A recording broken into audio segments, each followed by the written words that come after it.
이렇게 노랗게 변한 바나나는 색깔만 변한 것이 아니라 성분에도 변화가 생기게 돼요.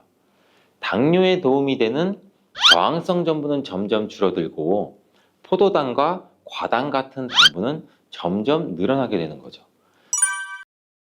바나나는 속살이 부드럽고 달콤해서 남녀노소 누구나 좋아하는 과일 중 하나죠. 먹기도 편하고 다이어트에도 좋다고 알려지면서 굉장히 많은 분들이 먹게 되는 과일이 바로 바나나죠. 이 바나나도 함께 먹으면 보약이 되는 궁합이 좋은 음식이 있고 또 함께 먹으면 오히려 독이 되는 음식도 있답니다. 오늘 영상을 통해 이 바나나의 효능, 함께 먹으면 안 되는 음식, 함께 먹으면 보약이 되는 음식, 그리고 바나나의 보관 방법까지 바나나에 대한 모든 것을 알아가시기 바랍니다. 바나나가 어떤 상태일 때를 가장 좋아하시나요, 여러분들? 저는 이쁘게 노란색으로 숙성되었을 때 먹는 것을 굉장히 좋아하는데 그 이유는 초록색일 때는 아직 단맛도 조금 덜하고 식감도 약간 서걱서걱하고 약간 맛이 없는 것 같고 근데 또 갈색의 반점이 생기면 왠지 먹기에도 좀 찝찝하고 시간이 더 지나면 상한 것처럼 무르고 이런 생각도 들어서 먹기에 좀 꺼려지는데 근데 초록색 바나나, 노란색 바나나, 갈색 바나나 각각의 영양소가 달라진다는 사실 알고 계시나요? 먼저 초록색 바나나는 덜 익은 바나나는 맞아요. 근데 그렇다고 못 먹는 바나나는 아니에요. 단맛이 약간 적은데 그 대신에 건강에 도움이 되는 성분도 들어있어요. 바로 당뇨 환자에게 도움이 됩니다. 초록색 바나나가 당뇨 환자에 도움이 된다고? 이 초록색 바나나는 소장에서 분해가 되지 않고 대장까지 내려가서 대장의 미생물에 의해 분해되는 이 저항성 전분이란 게 풍부해요. 이 저항성 전분은 이 아밀로스가 많은 탄수화물을 말하는데 이 아밀로스가 포도당으로 분해가 잘 되지 않아서 이 포도당이 소장에서 흡수가 그럼 더 안 되겠죠. 그래서 그 결과 혈당이 급격히 오르는 것도 막아주는 역할을 해요. 이렇게 분해가 잘 되지 않고 남아있는 식이섬유가 많은 저항성 전분이 많은 음식들은 결국에는 우리 장에 유산균의 먹이가 되죠. 그래서 우리 장의 장내 세균총을 건강하게 만들 수가 있고 이로 인해서 또 인슐린 감수성도 풍부하게 해주고 면역력에도 긍정적인 효과를 나타낼 수가 있어요. 이 당뇨 환자분들이 바나나가 단맛이 좋은 열대과일이라서 못 드시는 것으로 생각하시는데 앞서 말씀드린 이유로 이 초록 바나나를 드시면 굉장히 도움이 됩니다. 그리고 이 초록 바나나는 소화되는 시간이 노란 바나나에 비해서 길기 때문에 이 포만감도 오래 유지시켜줘서 다이어트하는 식단에도 도움을 줄 수가 있어요. 이 저항성 전분은 이런 효능들로 인해서 비만 당뇨를 예방할 뿐 아니라 대장암도 예방하는 것으로 알려져 있어요. 단 한 가지 주의할 점은 이 과민성 대장 증후군이 있으신 분들이 초록색 바나나를 드시면 오히려 증상이 더 악화될 수 있으니 이 점은 주의해 주시길 바래요. 자, 두 번째로 노란 바나나인데 이 초록 바나나가 노란색으로 변할 수 있는 이유는 바로 그 에틸렌 가스 때문이에요. 나무에서 똑 떨어진 바나나는 이 꼭지에서 에틸렌 가스라는 물질이 분비가 되는데 이때 이 초록색을 띠게 만드는 이 클로로필이라는 색소가 에틸렌 가스에 의해서 분해가 돼서 점점 노란색으로 변해가는 거예요. 이렇게 노랗게 변한 바나나는 색깔만 변한 것이 아니라 성분에도 변화가 생기게 돼요. 당뇨에 도움이 되는 저항성 전분은 점점 줄어들고 포도당과 과당 같은 당분은 점점 늘어나게 되는 거죠. 그렇기 때문에 초록색 바나나보다 노란색 바나나가 훨씬 더 단맛이 좋아지게 되는 이유죠. 식감도 더 부드러워지게 되고 향도 단향도 더욱 강해지고 소화도 초록색 바나나보다 더 잘 되게 돼요. 또 항산화 성분인 비타민 C와 비타민 E 그리고 식이섬유의 양도 풍부해져요. 노란색 바나나에서 시간이 지나면 갈색의 반점이 또 점점 생기기 시작하는데 이 반점을 슈가 스팟이라고 해요. 이름처럼 바나나의 당분 함량이 점점 높아지면서 당분이 농축돼서 만들어지는 건데, 바나나가 상한 게 아닌가, 이 갈색 반장을 보면 간혹 오해하시는 분들도 있는데, 색깔이 변했을 뿐이지 상한 것은 아니에요. 그런데 이 슈가 스팟이 점점 많아질수록 바나나의 당분 함량이 높아지는 것 때문에 당뇨가 있으신 분들은 섭취하실 때 주의해 주시는 게 좋겠고, 최근에 바나나에 대한 연구가 굉장히 많이 또 진행되고 있는데, 이 슈가 스팟이 생겼을 때 바나나의 성분에 대한 실험도 진행됐어요. 일본 데이쿄 대학 연구에 따르면 이 갈색 반점이 생긴 바나나의 면역 효과는 노란색의 바나나보다 최대 8배 높았으며, 종양을 괴사시키는 물질로 알려진 우리 NK 면역세포를 또 활성화도 시켜준다고 해요. 이 NK 면역세포는 바이러스에 감염된 세포나 암세포를 직접 파괴하는 역할도 하고, 이 TNF라는 종양 괴사 인자를 분비해서 비정상세포의 증식도 억제하고 암세포의 자살도 유도한다고 해요. 이게 무슨 말이냐면, 쉽게 설명드려서 갈색 반점이 생긴 바나나는 면역력도 강하게 만들어주고 암 예방과 치료에도 도움을 줄 수 있다는 결과라고 보이죠.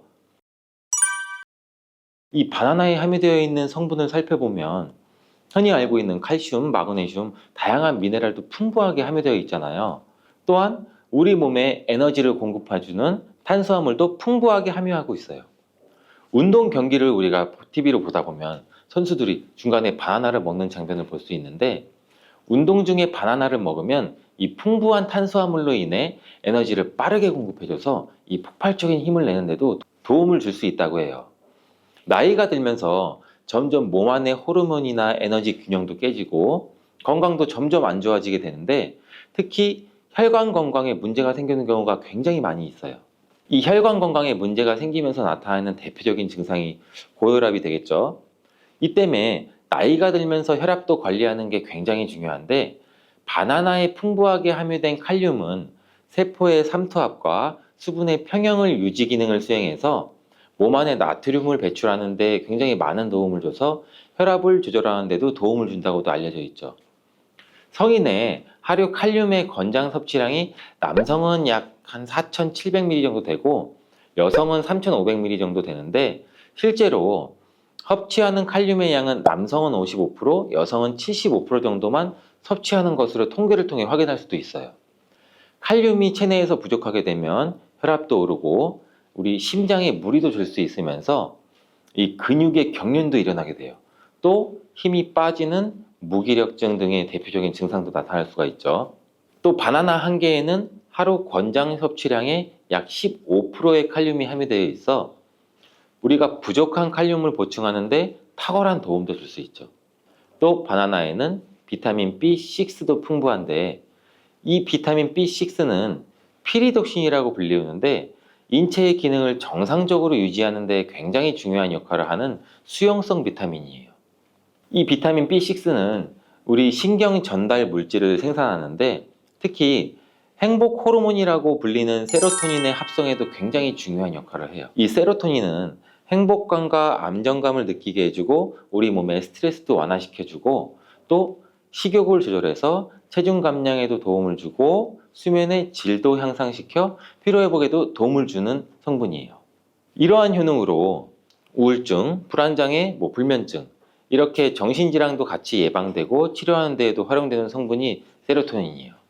쉽게 말해서 바나나를 섭취하면 행복감을 높일 수 있는데 도움을 줄 수 있다는 거죠.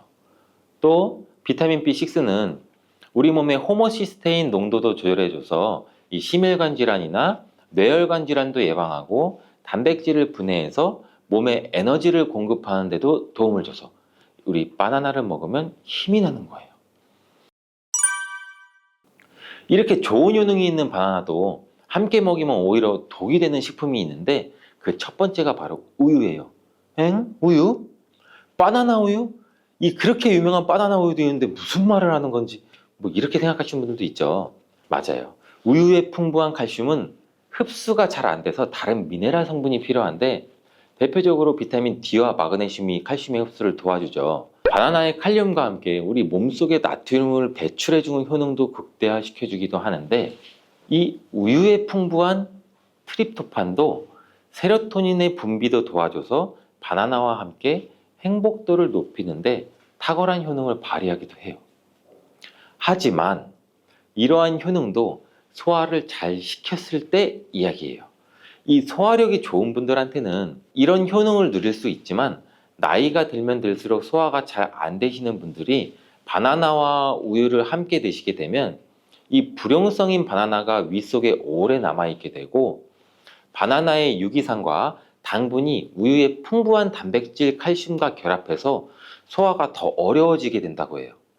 바나나가 우유의 결합물이 위와 장에서 과발효가 일어나고 소화기관에 무리가 주게 된다는 얘기죠. 이렇게 되면 위염이나 식도염 등 다양한 질환이 나타날 수 있고, 계속되면 만성질환이 나타날 수도 있고, 위 건강이 안 좋으신 분들이나 위가 약하신 분들, 소화가 잘 안 되시는 분들은 주의해서 드시라고 말씀을 드리는 거예요. 그렇다면 장 건강에 도움을 주는 바나나와 함께 먹으면 좋은 음식은 없을까요? 있습니다. 바로 오트밀이에요.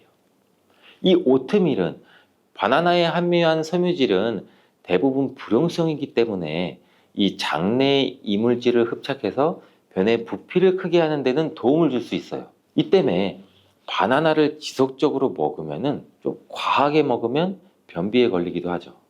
이를 방지하려면 수용성 섬유질이 필요한데, 오트밀에는 이 수용성 섬유질이 50% 이상이나 함유되어 있어서 바나나와 오트밀을 함께 섭취하게 되면 섬유질의 균형이 잘 맞아서 변을 무르게 해서 배변도 원활하게 해주고 장 건강에도 도움을 줄 수 있답니다. 또한 이 콜레스테롤의 배출도 도와줘서 혈관 내의 나쁜 콜레스테롤의 수치도 낮추는 데에도 도움을 줄 수가 있고요. 바나나와 함께 독이 되는 음식 두 번째는 바로 고구마예요. 고구마는 바나나와 함께 다이어트에 도움이 되는 음식으로 함께 섭취하는 경우가 종종 있는데, 이 고구마와 바나나는 복합 탄수화물이 풍부해서 포만감을 길게 유지해줘서 다이어트에 물론 도움이 될 수 있어요. 하지만 한 가지 문제가 있는데, 바나나와 고구마 둘 다 칼륨 함량이 높다는 거예요. 칼륨은 과다하게 섭취하게 되면 우리 몸에 고칼륨 혈증을 일으킬 수도 있고, 이로 인해서 무력감이나 피로감, 메스꺼움, 구토, 호흡곤란 이런 증상도 올 수가 있으며, 심한 경우 저혈압이나 부정맥, 근육마비나 심장마비 이런 심각한 부작용도 나타날 수가 있는데, 소량 섭취하면 큰 문제가 되지 않지만 과량 섭취 시 신장이 약하신 분들, 또 몸에서 칼륨 배출이 원활하지 않기 때문에 고구마와 바나나를 지속적으로 과다하게 함께 드시게 되면 신장도 망가뜨릴 수가 있어서 이런 점을 주의하면 좋다고 말씀드리는 거예요. 바나나와 함께 먹으면 보약이 되는 음식은 오트밀에 이어서 파인애플이 있어요. 이 바나나와 파인애플에는 브로멜라인이라는 효소가 풍부한데, 이 효소는 운동 후에 생기는 근육의 염증을 빠르게 회복시키고 또한 근육의 피로 회복에도 도움을 주는 것으로 알려져 있어요. 또한 바나나와 파인애플을 함께 드시게 되면 단백질 분해를 극대화해서 소화도 돕고 소화기 질환에도 예방하는 효과를 가져요. 바나나와 함께 먹으면 보약이 되는 음식 이 세 번째는 바로 카카오예요. 바나나는 이 도파민이라는 신경을 자극하는 물질이 많이 함유가 되어 있는데, 카카오에는 이 도파민 생성의 원료가 되는 아미노산이 풍부해서 카카오와 바나나를 함께 드시면 이 행복도를 높이는 효능이 극대화가 될 수가 있어요. 카카오에는 폴리페놀과 이 플라보노이드 등의 항산화 물질이 풍부해서 우리 몸의 활성산소도 제거해주고 세포의 노화도 방지해줘요. 바나나에도 항산화 물질인 베타카로틴과 비타민 C가 풍부해서 카카오와 바나나를 함께 드시면 항산화 효과도 같이 높일 수가 있는 거죠. 바나나와 함께 먹으면 보약이 되는 음식 이 네 번째는 바로 견과류예요. 바나나와 견과류를 함께 드시면 이 세로토닌의 분비가 촉진이 돼서 마음을 차분하게 하고 숙면을 취하는 데도 도움이 돼요. 또한 바나나의 풍부한 마그네슘은 근육의 이완을 돕고, 견과류의 트리토판을 세로토닌으로 바꿔주는 성분인 이 비타민 B6가 바나나에 풍부해서 견과류와 바나나를 함께 드시면 불면증과 우울증을 예방하고 개선시킬 수 있는데 도움을 줄 수 있다고 하네요. 자, 이제 그럼 바나나의 보관법을 한번 알아볼 텐데, 바나나를 보관하실 때는 바나나의 꼭지 부분을 랩이나 호일로 감싸 주신 상태에서 바나나 거리 같은데 걸어 두시는 게 좋아요. 그렇게 하면 바나나 꼭지에서 나오는 에틸렌 가스를 어느 정도 차단해 줘서 숙성되는 것을 방지해서 조금 더 오래 보관할 수 있고, 그리고 열대 과일인 바나나는 냉장고에 보관하게 되면 냉해를 입어 바나나 색이 굉장히 빠르게 검은색으로 변하게 돼요.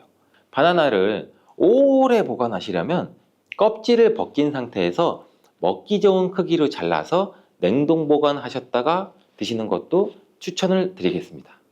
고혈당 상태에 놓인 경우에는 건강이 더 악화되기 쉬워요. 이러한 인슐린 저항성도 증가되고 만성적인 염증으로 인해서 콜린이 역할을 제대로 하지 못하게 돼요.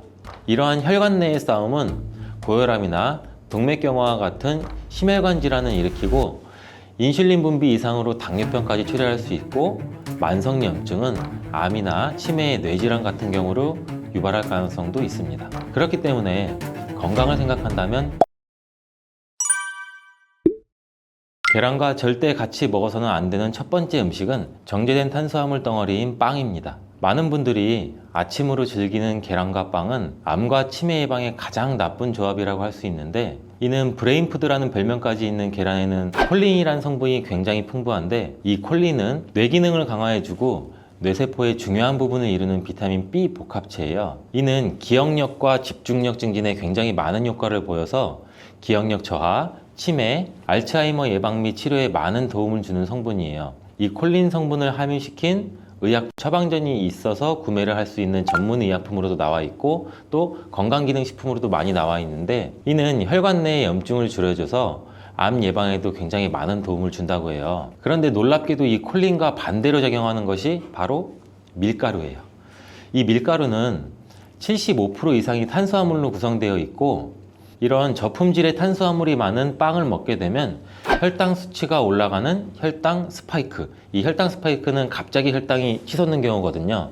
이게 발생하고 이로 인해서 혈관이랑 뇌세포에도 손상을 줘요. 계란과 빵을 같이 먹게 되면 우리 몸에서는 마치 전쟁이 일어나는 것처럼 그런 현상이 일어나게 되는데, 어떤 현상이냐면 계란 속에 들어있는 콜린은 뇌세포를 보호하기 위해서 방어막을 형성하려 하는데, 이때 빵에서 나온 탄수화물에 의해 생성된 독소가 이 방어막을 파괴하게 돼요. 계속 싸우고 전쟁을 일으키는 거죠. 특히 백미로 이루어진 쌀밥, 빵 같은 정제된 탄수화물로 된 음식을 자주 섭취해서 고혈당 상태에 놓인 경우에는 건강이 더 악화되기 쉬워요. 이러한 인슐린 저항성도 증가되고 만성적인 염증으로 인해서 콜린이 역할을 제대로 하지 못하게 돼요. 이러한 혈관 내의 싸움은 고혈압이나 동맥경화와 같은 심혈관 질환을 일으키고 인슐린 분비 이상으로 당뇨병까지 초래할 수 있고, 만성염증은 암이나 치매의 뇌질환 같은 경우로 유발할 가능성도 있습니다. 그렇기 때문에 건강을 생각한다면 계란과 함께 정제된 밀가루를 사용하지 않은 통밀빵, 곡물빵, 이런 다른 음식들을 선택하는 것이 좋은 선택이 될 수가 있습니다. 또한 레몬과 같은 강산성 과일도 계란과 함께 먹으면 안 됩니다. 왜냐하면 이 강산성 과일은 높은 산도가 있어서 계란의 단백질 구조에 영향을 미치는데, 레몬이나 다른 강산성 과일에 포함된 산이 계란 속의 단백질과 반응하면 단백질이 응고가 돼요. 굳어요. 그래서 소화가 어려워질 수가 있고, 이를 통해서 위나 소화기관 내에서 단백질 응고를 유발시켜서 소화 과정도 방해하고 우리가 더부룩해지고 소화로 인한 질병이 발생할 수 있는 거죠. 특히 단백질의 소화랑 흡수가 저해되면 속이 더부룩한 불편함으로 시작돼서 심한 경우에는 배가 아픈 복통, 그리고 설사와 같은 증상이 나타날 수 있는데, 계란을 섭취할 때는 레몬이나 다른 강산성 과일과 함께 드시는 것을 피하는 게 좋습니다. 두유와 콩국물과 계란을 함께 같이 먹는 것도 좋지 않습니다. 아침 식사로 두유와 계란을 드시거나 체중 관리와 다이어트를 위해 섭취하는 분들이 굉장히 많아지고 있는데, 이 두유 속에 들어있는 트립신이라는 성분이 있는데, 이는 계란에 들어있는 알부민과 같이 결합해서 영양소를 파괴하게 돼요. 이 계란은 노화로 인해서 근육 손실과 근육 감소수 등에 예방이 되는 우수한 단백질을 굉장히 많이 포함하고 있는데, 계란 자체에는 비타민도 풍부하고 미네랄도 풍부해요. 근데 이 두유랑 함께 섭취할 경우는 이 영양 성분들의 이점을 충분히 얻지 못하게 되는 결과를 초래하는데, 혹시 계란과 녹차나 홍차 같은 경우도 함께 드신 적이 있어요? 이러한 차들도 피해야 돼요. 그 이유는 찻잎 속에 있는 탄닌이라는 성분이 계란의 단백질과 결합을 해서 탄닌 단백질을 형성하게 돼요. 이는 우리 위랑 장에 문제를 일으킬 수 있고, 이 탄닌 단백질은 우리 몸의 장의 연동운동, 올라가고 내려가고 장이 주물떡거리고 우리가 변을 잘 보아야 되는데, 이런 장의 연동운동까지도 늦추게 되고, 또 장내 환경도 악화시켜서 변비를 유발할 수도 있고, 아니면 발암물질의 체내 흡수 가능성을 높일 수가 있어요. 이렇게 탄닌과 계란의 조합이 건강에 악영향을 주기 때문에 계란과 감을 함께 드시는 것도 안 좋습니다. 계란을 먹은 뒤에 감을 드시면 가벼운 두통과 설사, 그리고 구토 증상까지 나타날 수 있으며, 심각한 경우에는 급성 위장병이 나타날 수 있고 또 폐결석도 나타날 수 있어요. 이런 이유도 감에 들어있는 탄닌 성분이 단백질 소화 기능을 방해하기 때문인데요. 이러한 탄닌은 위와 소화기관 안에서 단백질과 결합해서 덩어리를 형성하고 단백질의 분해 요소일 작용을 방해하기 때문입니다. 계란과 함께 섭취할 때는 탄닌이 들어있는 음식은 위험할 수 있습니다. 또 하나, 계란과 절대 함께 먹으면 안 되는 음식 중으로는 햄과 같은 가공육이 있습니다. 계란과 가공육의 조합은 정말 최악인데요. 계란은 고단백질인 필수 아미노산 비타민 B군을 풍부하게 함유하고 있지만, 가공육과 같은 햄은 나트륨과 포화지방이 높은 경향이 많아요. 이런 가공육은 과도한 나트륨의 섭취랑 포화지방의 증가로 이어질 수 있으며, 이를 계속 섭취하게 되면 혈관에 나쁜 콜레스테롤이 축적돼서 동맥경화와 같은 심장병, 뇌졸중, 이런 심혈관 질환 위험도 증가시킬 수가 있습니다. 또한 가공육에 포함된 첨가물과 방부제는 소화를 방해하고 장내 환경에 안 좋은 영향도 미칠 수가 있고, 계란을 드시는 것을 꺼려 하시는 분들은 계란이 콜레스테롤 수치를 올려서 우리 몸의 건강에 해롭다고 생각하시는 분들도 굉장히 많은데, 이 생각이 틀렸다는 것을 제가 알려드릴게요. 유독 계란이 콜레스테롤을 높여서 성인병을 유발하는 주범인 듯한 이야기는 왜 생길 걸까요, 도대체? 콜레스테롤이 함유된 식품은 계란 말고도 정말 많은데, 그 이유는 계란 한 알에 들어있는 콜레스테롤 양이 사람이 하루 섭취해야 할 콜레스테롤 양의 65%나 되기 때문입니다. 콜레스테롤 양만 따지면 계란 하나를 먹었다면 콜레스테롤이 든 다른 음식은 무조건 피하셔야 돼요. 근데 놀랍게도 계란은 이렇게 많은 콜레스테롤을 가지고 있는 동시에 콜린이라는 영양소까지 다량 함유하고 있어요. 이 콜린은 나쁜 콜레스테롤을 간으로 옮겨서 제거하는 기능도 갖고 있는데, 좋은 콜레스테롤인 HDL 수치도 같이 높여주는 거예요. 따라서 계란의 콜레스테롤은 콜린에 의해서 자연스럽게 좋은 콜레스테롤로 전환이 된다는 거죠. 그래서 계란을 한두 개 더 먹어도 전혀 문제가 되지 않아요. 만약 중증 심혈관 질환에 걸린 경우가 아니라면 일반적으로 하루 두세 개 정도의 계란 섭취는 건강을 지키는데 큰 도움이 될 수 있습니다. 이제 콜레스테롤 걱정 없이 우리 모두 계란을 먹어도 되겠죠? 당뇨가 있으신 분들도 마찬가지예요. 50대 이후가 되면 당뇨 환자가 급격히 많아지게 되는데, 당뇨는 정말 무서운 병이에요. 당뇨는 당뇨 한 가지만으로도 위험하지만, 당뇨로 인한 고혈압, 심근경색, 뇌졸중, 치매, 다른 질병을 유발시키기 때문에 그런데, 당뇨의 원인 중 하나는 비만이 있는데, 이 비만 관리가 바로 당뇨 관리로 직결된다고 해도 과언이 아니죠.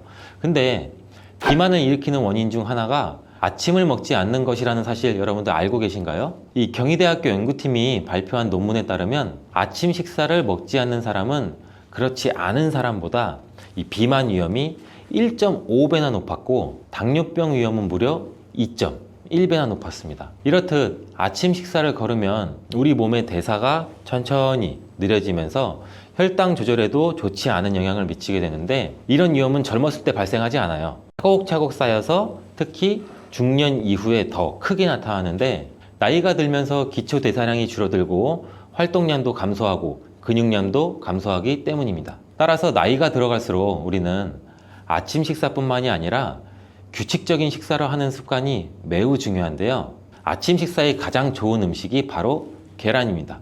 계란에는 우리 몸에 꼭 필요한 다양한 영양소가 풍부하게 들어있기 때문인데, 특히 당뇨 때문에 고생하시는 분들 굉장히 많으시죠. 이 당뇨 때문에 고생하시는 분들에게는 최고의 식품이라고 할 수가 있어요. 우선 계란에는 고품질의 단백질이 굉장히 많이 들어있는데, 계란 한 개에 약 6g 정도가 들어있고, 이 단백질이 포만감도 오래 유지시켜줘서 과식도 예방하는 데 굉장히 많은 도움이 되고, 또 이 단백질은 혈당을 조절하는 호르몬인 인크레틴이라는 호르몬 분비를 촉진시켜서 식후 혈당이 급격히 상승하는 혈당 스파이크도 억제하고 안정적으로 유지하는 데 굉장히 효과가 좋습니다. 이뿐 아니라 계란 노른자에 있는 비타민 D, 비타민 B, 콜린 등 중요한 영양소들이 풍부하게 들어있어 비타민 D는 인슐린 분비와 감수성을 높이고 면역력도 길러주고, 콜린은 간 건강에 도움을 줘서 지방간을 예방하는 데 굉장히 효과적인 성분입니다. 이 지방간은 비만과 당뇨의 위험 요인 중 하나인데, 이렇게 좋은 계란도 함께 먹으면 우리 몸에 보약이 되는 굉장히 좋은 음식들이 있는데, 더욱 풍부한 영양을 섭취할 수 있고 당뇨와 비만 관리에도 도움이 되는 음식들이 있어요. 계란과 토마토는 빼놓을 수 없는 최고의 음식 궁합입니다. 계란과 토마토, 이 둘의 궁합은 영양학적으로만 보더라도 굉장히 이상적이에요. 계란은 아까 말씀드렸듯이 단백질, 비타민 B군, 그리고 필수 아미노산을 굉장히 많이 함유하고 있는데, 한편 토마토는 우리가 흔히들 많이 알고 계시죠. 비타민 C, 그리고 항산화 물질인 라이코펜을 굉장히 많이 함유하고 있어요. 그래서 이들이 만날 때 서로의 영양적 가치가 굉장히 배가 되는 거죠. 토마토 속의 라이코펜은 지방에 용해되기 때문에 계란과 같이 먹을 때 그 흡수율이 굉장히 높아지는데, 이러한 조합은 우리 심혈관 건강을 지키고 면역력을 높이는 데 아주 효과적이고, 토마토에 들어있는 비타민 C는 계란에 들어있는 철분의 흡수를 돕기 때문에 빈혈 예방에도 굉장히 좋습니다. 우리 철분제 드실 때 흔히 비타민 C와 같이 섭취하라고 말씀드리잖아요. 이와 같은 이유 때문인데, 또 하나를 보면 올리브유를 두른 팬에 계란과 토마토를 넣고 살짝 볶아 드시면 아침에 최고의 식단이 될 수 있습니다. 요즘 또 아보카도 식단도 굉장히 인기가 많은데요. 흔히 지중해 식단 이렇게 말씀을 많이들 하고 계시죠. 계란과 아보카도도 굉장히 좋은 궁합인데, 계란에는 매번 말씀드리지만 굉장히 많은 영양소가 있는데, 아보카도에 함유된 건강에 좋은 지방산, 특히 오메가3 지방산과 비타민 E를 많이 갖고 있어 이 두 가지 재료가 만나면 서로가 영양적 시너지가 굉장히 폭발합니다. 이 아보카도 속의 건강한 지방은 계란이 단백질 흡수를 더욱 좋게 하고 흡수율을 더욱 높입니다. 또 계란 속에 있는 비타민과 무기질은 아보카도의 지방산을 흡수하는 데 도움을 주고, 이러한 조합은 심혈관 질환 그리고 뇌 건강에 굉장히 긍정적인 효과도 주고 전반적으로 건강을 굉장히 많이 향상시키는 효과도 같이 갖고 있는데, 이 아보카도와 계란을 함께 먹음으로써 식이섬유와 건강한 지방의 결합이 우리 몸의 포만감도 높이고 장내 환경을 굉장히 많이 개선을 시킬 수가 있습니다. 간단하게 아보카도와 계란 샐러드를 아침에 만들어 드시면 어떨까요? 계란을 또한 채소와 함께 드시면 비타민의 흡수율도 증가시킬 수가 있어요. 특히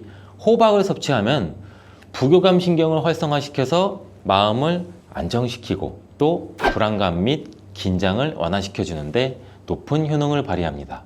스트레스는 만병의 근원이라고 하는데, 이 계란과 호박을 함께 드시면 스트레스는 물론 몸의 피로도 같이 줄여주기 때문에 비타민 A와 베타카로틴이 많은 호박을 섭취하면 또 눈 건강에도 굉장히 유익하다고 합니다. 계란에 함유된 루테인과 지아자틴과 같은 카로티노이드 성분과 함께 작용하여 강력한 항산화 효과를 발휘하고 망막을 보호하고 황반색소 밀도도 유지시키고 녹내장 또 퇴행성 안구 질환의 발병률도 낮춰줄 수 있습니다. 우리 흔히 많이 드시는 눈 영양제 조합을 보면은 루테인, 지아잔틴, 항산화 물질인 아스타잔틴, 또 베타카로틴과 이렇게 다 같이 구성이 되어 있는 걸 보셨을 거예요. 그 이유가 바로 여기에 있습니다. 최근에 시야가 뿌옇게 느껴지는 분들이 계란과 호박을 곁들인 식사를 하시면 더욱 좋답니다. 계란과 완벽하게 어울리는 다른 식재료 중 하나는 치즈가 있습니다. 치즈는 그 맛이 좋을 뿐만 아니라 영양학적으로도 계란과 아주 좋은데, 계란이 완전 식품으로 여겨질 정도로 여러 영양소를 가지고 있음에도 불구하고 상대적으로 칼슘 함량은 굉장히 낮아요. 근데 유제품인 치즈는 칼슘을 풍부하게 함유하고 있어서 이를 보완해 줄 수가 있죠. 특히 유제품 중에서는 치즈는 계란과 굉장히 잘 어울리는데, 치즈는 발효된 우유에서 만들어지면서 그 발효 과정에서 유산균이 작용해 단백질 함량이 감소해서 과다한 단백질의 섭취를 피하면서도 서로 영양적 혜택을 굉장히 많이 보완할 수가 있어요. 이 사과도 계란과 정말 잘 어울리는 식품인데, 다양한 영양소가 계란에 굉장히 균형 있게 포함되어 있는데, 이 비타민 C와 식이섬유가 상대적으로 적은 편이라는 점에서 사과가 이를 완벽하게 보완해 줄 수가 있어요. 사과는 비타민과 식이섬유가 많아서 장 기능을 활성화하고 배변을 원활하게 하는 데 기여할 뿐만 아니라 혈관에 누적된 해로운 콜레스테롤도 없애 동맥경화, 심장질환, 뇌졸중 등 심혈관 질환을 예방하는 데 도움을 많이 줘요. 특히 단백질 소화에 매우 이롭다는 점에서 계란 섭취 후 소화가 약간 더부룩하게 느껴지시는 분들이라면 이때 사과를 드신다면 소화액 분비를 촉진시켜서 소화를 도움을 줄 수 있습니다. 오늘도 똑똑하고 건강한 식습관을 위해 노력해보면 어떠신가요? 건강한 습관이 나를 만든다. 잊지 않기를 바라겠습니다.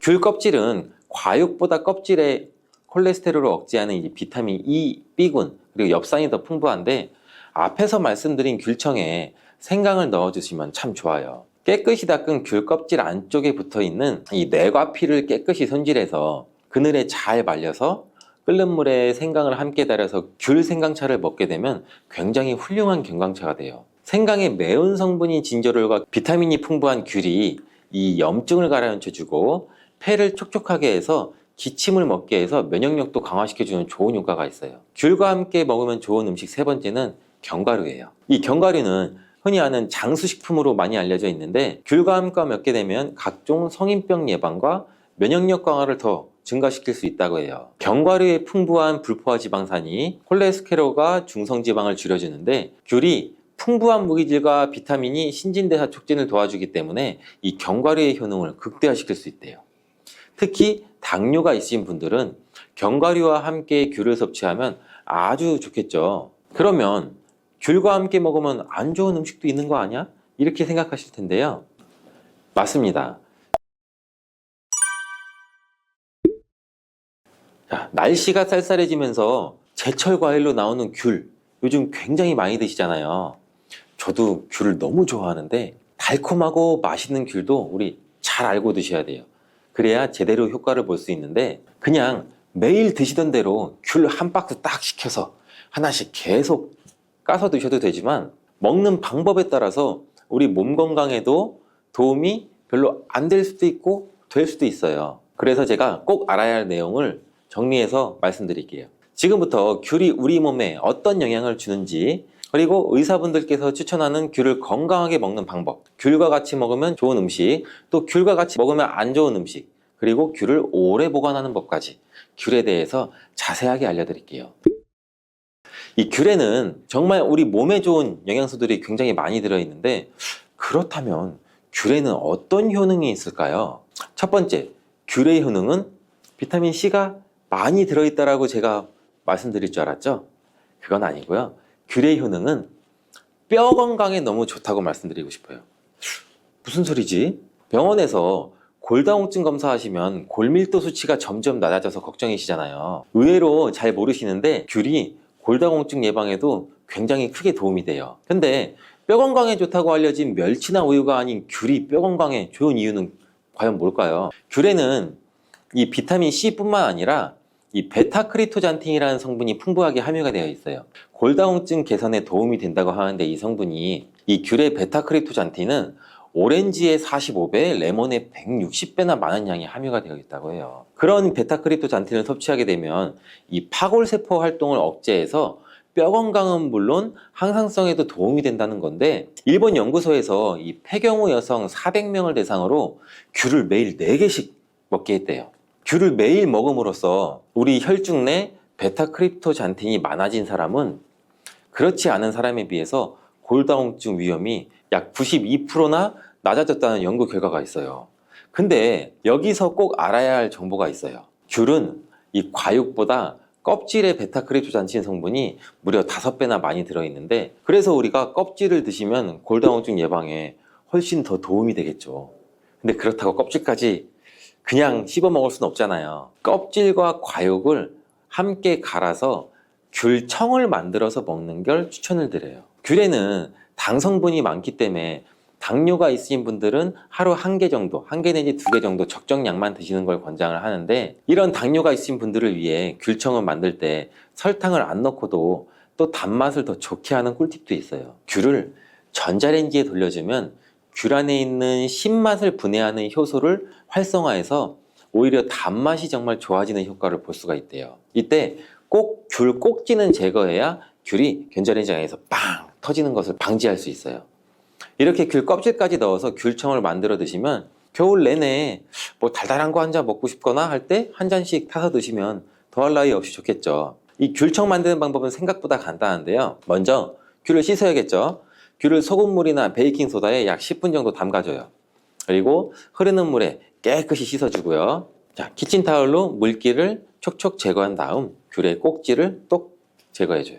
그 다음 전자레인지에 귤을 가열해주면 되는데, 좀 전에 말씀드린 대로 설탕을 안 넣어도 단맛이 정말 좋아지는 방법이에요. 단맛을 좋아하시는 분들은 여기에 설탕을 조금 첨가하셔도 되는데, 보통 청을 담글 때 과일과 우리 설탕의 비율을 1대1 정도로 하지만 전자레인지로 단맛을 올려주는 방법을 사용하시면 일반 청보다 약 5분의 1 정도만 설탕을 넣으셔도 맛이 정말 좋아요. 이건 제가 직접 해봤거든요. 굉장히 맛이 좋더라고요. 전자레인지에서 꺼낸 귤을 믹서기에 껍질째 갈아주시면 되는데, 여기에 귤과 궁합이 잘 맞고 감기에 좋은 생강을 한쪽 정도 채 썰어서 같이 넣어주면 더 건강한 생강 귤청이 돼요. 이 귤청 숙성은 실온에 약 하루나 이틀 정도 보관하셨다가 냉장고에 넣으시면 되고요.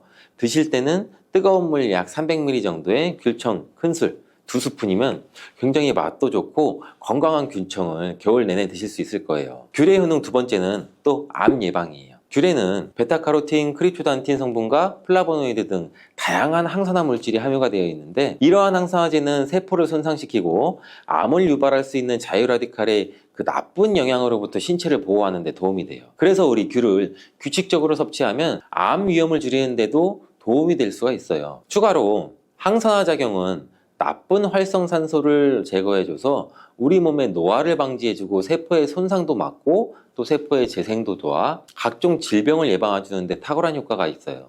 또한 귤 껍질에도 비타민 P라고 불리는 헤스피리딘이 들어있는데, 이는 활성산소를 억제하는 항산화 작용도 뛰어난 성분이에요. 귤의 효능 세 번째는 또 심혈관 건강이에요. 귤에 들어있는 이 섬유질, 칼륨, 칼슘 등의 성분은 우리 콜레스테롤 수치를 낮춰주고 혈압을 낮추는 데 도움을 줘요. 이는 고혈압, 심근경색, 돌맥경화, 심부전, 부정맥 등 이 심혈관 질환 예방에 굉장히 큰 도움이 되는 거죠. 귤의 효능 네 번째는 면역력 개선이에요. 귤의 풍부한 항산화 성분과 비타민 C는 우리 몸의 면역력을 강화시켜주는 대표적인 성분이에요. 또한 귤에는 베타클립토키산킨이라는 성분도 들어있는데 굉장히 어려운 성분이죠. 이 성분도 우리 몸의 면역 체계를 강화해주는 성분이에요. 귤의 효능 다섯 번째는 또 피로회복이에요. 비타민 C가 피로회복에 도움되는 거 굉장히 많이 알고 계시잖아요.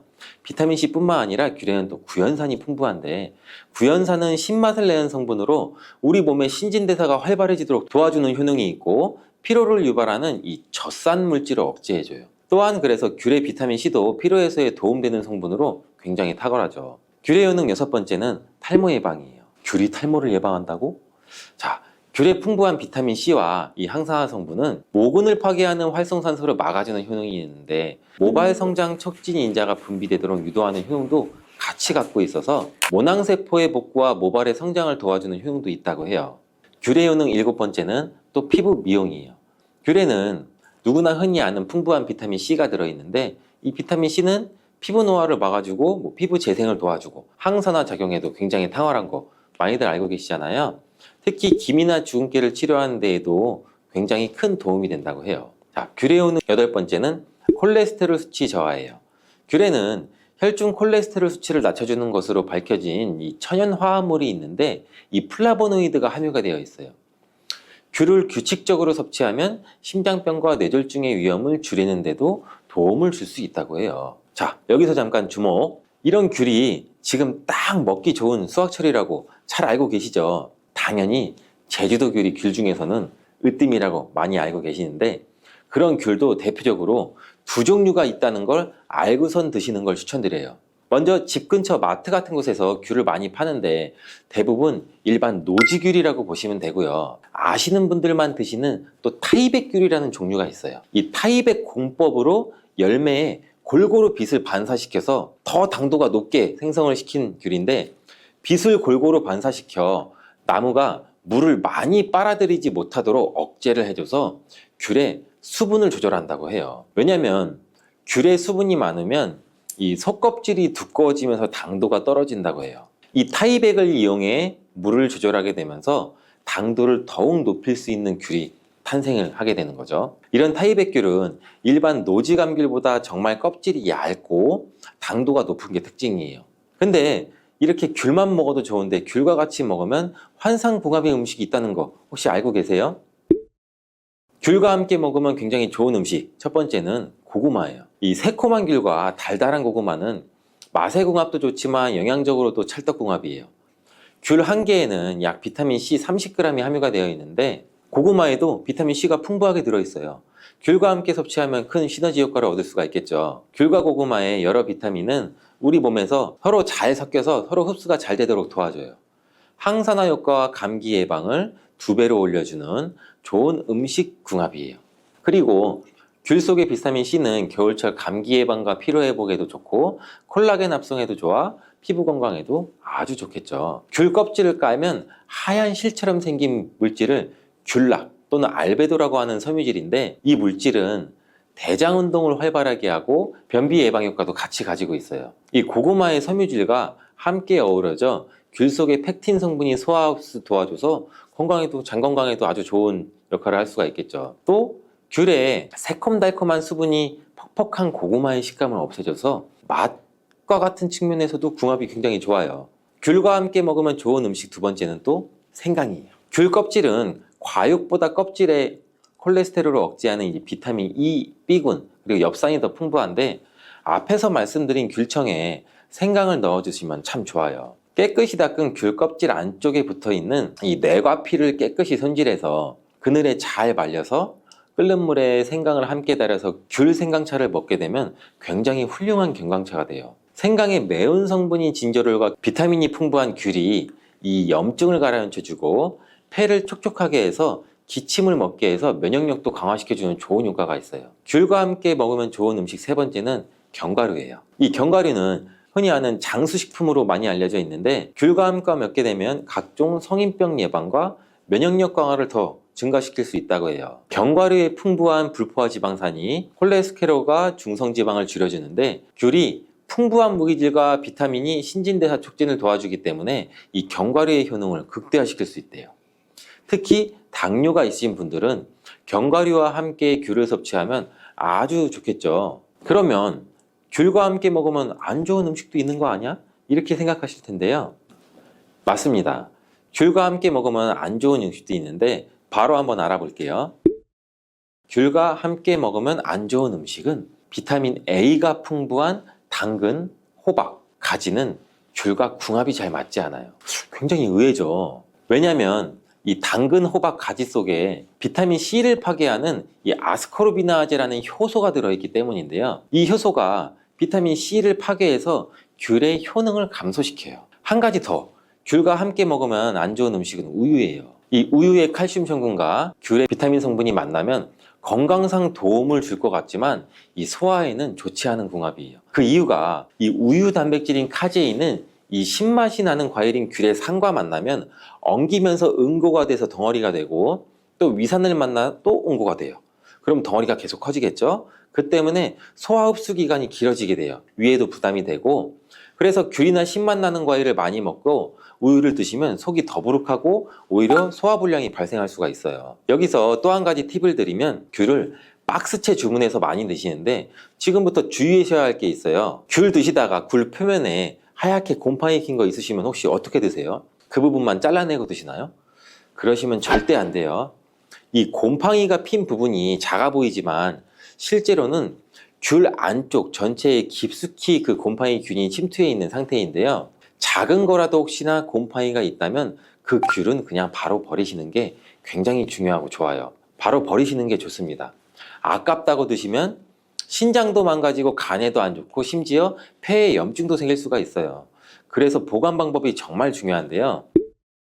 귤 박스 안에 귤을 잘 살펴보시고 곰팡이가 있는 귤은 미리 잘 골라서 버리시는 게 좋아요. 그리고 베이킹소다나 소금물에 10분 정도 담가 놓으시고 깨끗한 물에 씻으세요. 씻은 다음 수분이 남지 않도록 잘 닦아주시고 이 신문지 같은 습기 잡아주는 종이를 깔고 보관하시면 되는데, 귤을 쌓을 때 아무렇게나 쌓지 마시고 귤 꼭지 부분을 바닥으로 향하게 하는 게 좋아요. 왜냐면 이 꼭지 부분이 반대쪽보다 딱딱하기 때문에 오히려 귤이 물러지는 것을 방지할 수 있고 오래 보관이 가능해요. 가끔 귤을 밀봉 상태로 보관하시는 분이 있는데, 밀봉을 하게 되면 이 공기의 흐름이 오히려 차단이 돼 알코올이 생성되고 냄새가 날 수 있으니 이 통풍이 잘 되게 보관하는 것이 굉장히 좋습니다. 빈혈이 있는 분들이 들깨를 꾸준히 섭취를 하시면 이 빈혈도 개선하는데 굉장히 많은 도움을 받을 수가 있어요. 이렇게 좋은 들깨가 가장 취약한 단점이 있어요. 그건 바로 열에 약하고 쉽게 산패된다는 거예요.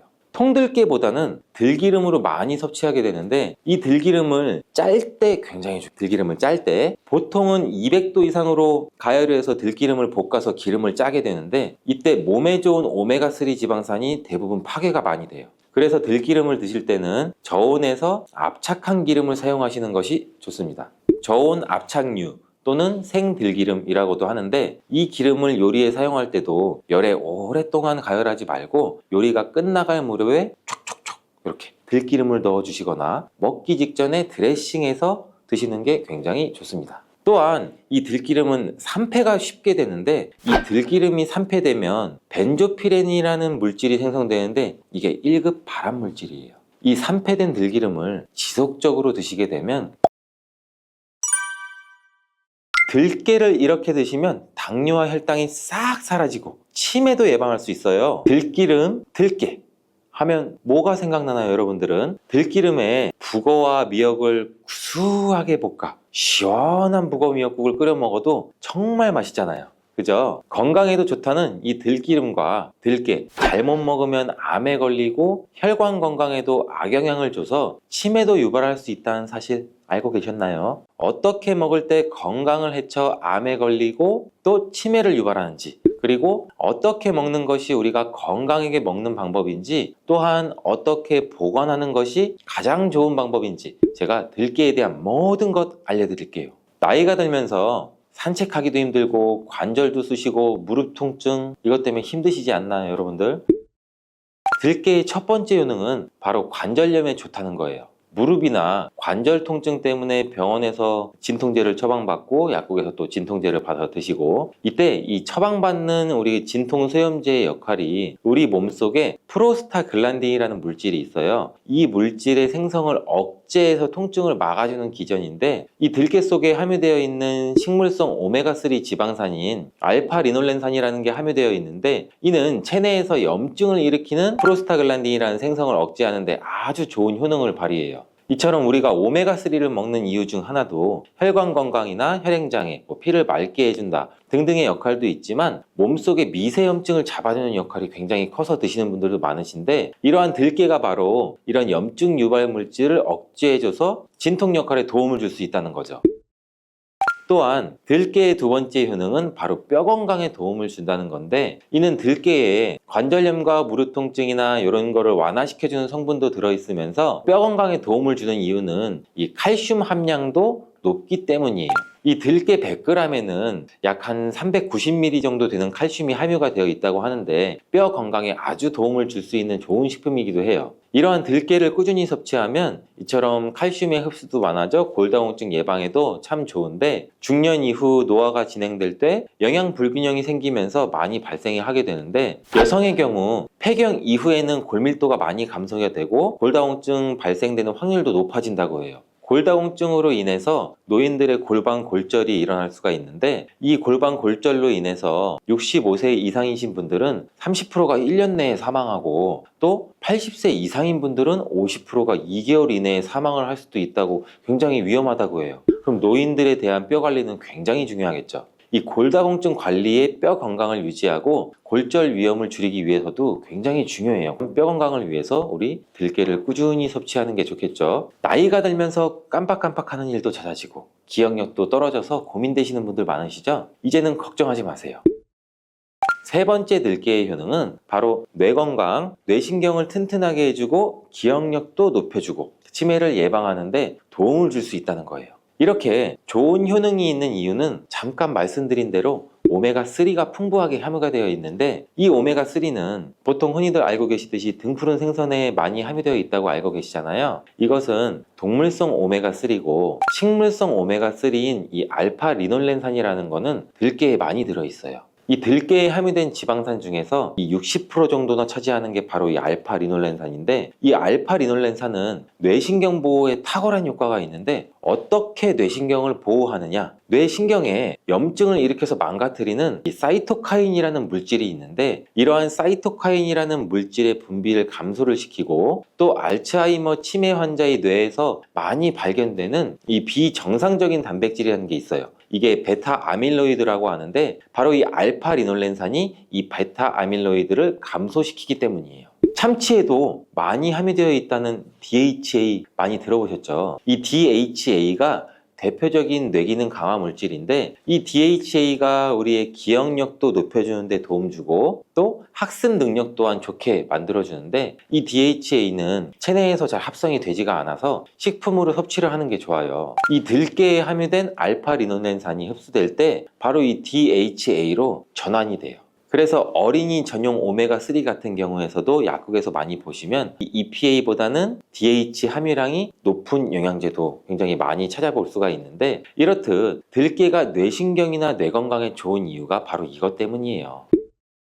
네 번째 들깨의 효능은 이 심장을 건강하게 하고 혈관의 노화를 막아주는데 도움을 준다는 거예요. 이 알파 리놀렌산이 체내에 흡수될 때 DHA로 변환된다고 제가 말씀드렸잖아요. 그뿐만 아니라 EPA로도 변환이 되는데, 이 EPA가 어떤 역할을 하냐면 바로 혈소판 응집을 억제해서 혈관에 혈전이 생기는 것도 막아주는 효능도 같이 가지고 있어요. 물론 혈액순환도 도와주겠지만, 그리고 혈관은 튼튼하게 하는 효능과 혈액의 중성지방과 나쁜 콜레스테롤인 LDL을 낮추고 또 좋은 콜레스테롤인 HDL을 높여주는 역할도 같이 해요. 이 미국의 심장협회에서는 허혈성 뇌졸중이나 심장마비로 인한 돌연사, 관상동맥 질환 등의 위험을 감소시키기 위해서 매주 1회에서 2회 이상 오메가3 지방산이 풍부한 등푸른 생선을 섭취하는 것이 도움을 준다고도 발표를 했어요. 근데 이 오메가3 지방산의 함량을 살펴보면 이 100g당 오메가3 지방산의 함량이 연어에는 한 11.5g, 고등어에는 9.9g,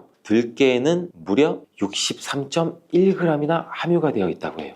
굉장히 많이 함유되어 있죠. 이렇듯 들깨에는 연어에 비해서 5배 이상 들어있다는 건데, 들깨를 꾸준히 드셔서 혈관도 건강하게, 심장도 튼튼하게 유지하시기 바라겠습니다. 다섯 번째 들깨의 효능은 바로 변비에 좋다는 거예요. 이 들깨의 껍질에는 식이섬유가 굉장히 풍부한데, 들깨 100g에는 약 18g 정도로 풍부한 식이섬유가 함유가 되어 있어요. 이 식이섬유는 우리 장내에서 수분을 흡수하게 되는데, 이 수분을 흡수하게 되면 대변도 무르게 해주고 장 운동도 촉진해서 변비를 예방하는 데 도움을 줘요. 또한 불포화 지방산도 굉장히 풍부한데, 들깨에 함유되어 있는 이 리놀렌산이 대장의 염증도 억제해주고 변비로 인해서 발생할 수 있는 이 대장질환 또한 예방하는 데 도움도 줄 수 있어요. 여섯 번째 들깨의 효능은 바로 이 췌장을 건강하게 하는데 도움을 준다는 거예요. 들깨에는 또 루테올린이란 성분이 풍부하게 들어있는데, 이 성분은 몸 안에서 인슐린에 대한 반응도를 높이는 기여를 해요. 이게 무슨 말이냐면, 우리 췌장에서 인슐린이 분비가 되죠. 인슐린이 조금만 분비하게 돼도 몸 안에서 이 인슐린에 대해서 반응을 잘하면 혈당이 급격히 올라가는 것도 막아주고, 또 췌장에서 인슐린 분비도 멈추는 역할을 하겠죠. 이렇게 췌장의 부담을 많이 덜어줄 수 있다는 거예요. 루테올린을 통한 인슐린 반응도가 높아지면 당뇨도 예방할 수 있고 혈당 조절에도 많은 도움을 받을 수 있어요.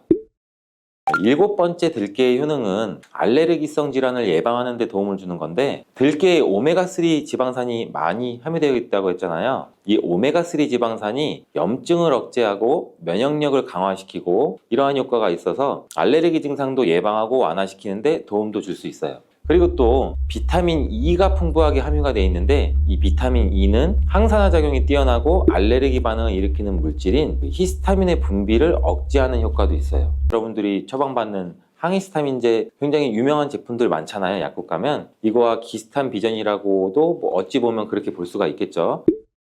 8번째 들깨의 효능은 빈혈에 좋다는 거예요. 들깨에 약 100g에는 철분이 14mg 정도 함유가 되어 있는데, 이는 시금치의 약 2배에 해당이 돼요. 시금치보다도 이 철분 함량이 높아서 빈혈에 도움을 줄 수도 있고, 그뿐 아니라 이 들깨에 함유된 비타민 B12라는 성분은 이 조혈작용, 즉 피를 만들어주는 작용을 도와주는데, 이 조혈작용이란 그 혈액 속에 혈구를 어떻게 보면 만들어내는 과정을 말하죠. 빈혈이 있는 분들이 들깨를 꾸준히 섭취를 하시면 이 빈혈도 개선하는데 굉장히 많은 도움을 받을 수가 있어요. 이렇게 좋은 들깨가 가장 취약한 단점이 있어요. 그건 바로 열에 약하고 쉽게 산패된다는 거예요.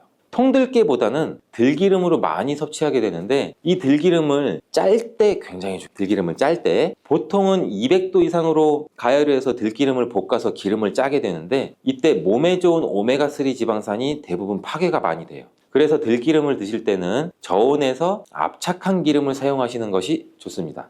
저온 압착류 또는 생들기름이라고도 하는데, 이 기름을 요리에 사용할 때도 열에 오랫동안 가열하지 말고 요리가 끝나갈 무렵에 촉촉촉 이렇게 들기름을 넣어 주시거나 먹기 직전에 드레싱해서 드시는 게 굉장히 좋습니다. 또한 이 들기름은 산패가 쉽게 되는데, 이 들기름이 산패되면 벤조피렌이라는 물질이 생성되는데, 이게 1급 발암 물질이에요. 이 산패된 들기름을 지속적으로 드시게 되면 발암 물질을 계속 먹게 되는 거죠. 그래서 이 들기름의 사용 기간 또한 지켜주시는 게 좋은데, 보통은 2달 이내로 드시는 게 가장 좋고, 개봉을 하셨다면 1달 이내에 소비하는 것을 추천드립니다. 어떻게 보면 어린이 시럽이랑도 비슷하죠, 유통기한이. 이 들깨는 또한 보관 방법도 굉장히 중요해요. 신문지나 검은 비닐 이런 걸로 감싸서 빛을 차단하고 밀봉한 상태에서 반드시 냉장 보관하시기를 추천해 드립니다. 실온에 두신다면 들기름의 산패는 급속히 진행이 돼요.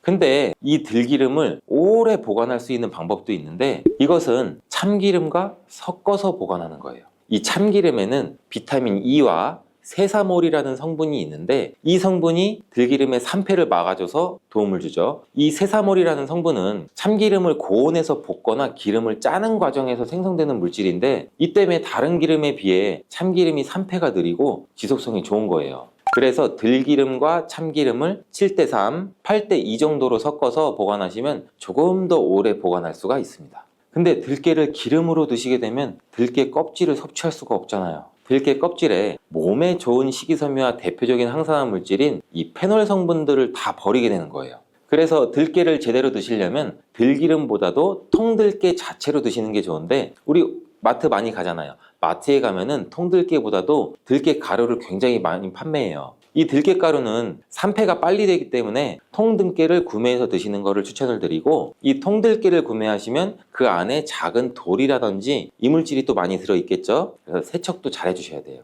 제가 세척하는 법 알려드릴게요. 먼저 들깨를 물에 담가 씻어요. 그리고 물 위에 동동 뜨는 것만 얇은 채로 걷어서 옮겨주시고, 이렇게 반복하게 되면 바닥에 이제 돌이나 이물질만 남게 되는데, 또 이거를 버리고 또 물에 담가 씻어주고, 또 물 위에 뜨는 것만 채로 살짝 걷어서 옮겨주시고, 이 작업을 한 3-4번 정도 반복해 주시면 되는데, 이렇게 하면 통들깨를 깨끗하게 세척할 수가 있죠. 깨끗하게 세척한 통들깨는 자연 건조해줘도 되지만 시간이 오래 걸리니까 팬에 담아서 약한 불로 건조해 주시거나, 아니면 쉬운 방법은 집에 있는 전자레인지를 이용하셔서 건조시키면 돼요. 근데 전자레인지를 이용한 건조 방법을 제가 알려드릴게요. 세척한 통들깨를 접시에 담아서 한 5분 정도 돌려주시면 돼요. 이때 수시로 상태를 확인해 줘야 돼요. 아직 건조가 5분 정도면 건조는 덜 됐을 거예요. 근데 오랜 시간 전자레인지에 돌리면 들깨가 탈 수가 있죠. 이렇게 5분 정도씩 돌려가면서 중간중간 상태를 확인해 주고 완전히 건조될 때까지 이 작업도 반복해 주시면 돼요.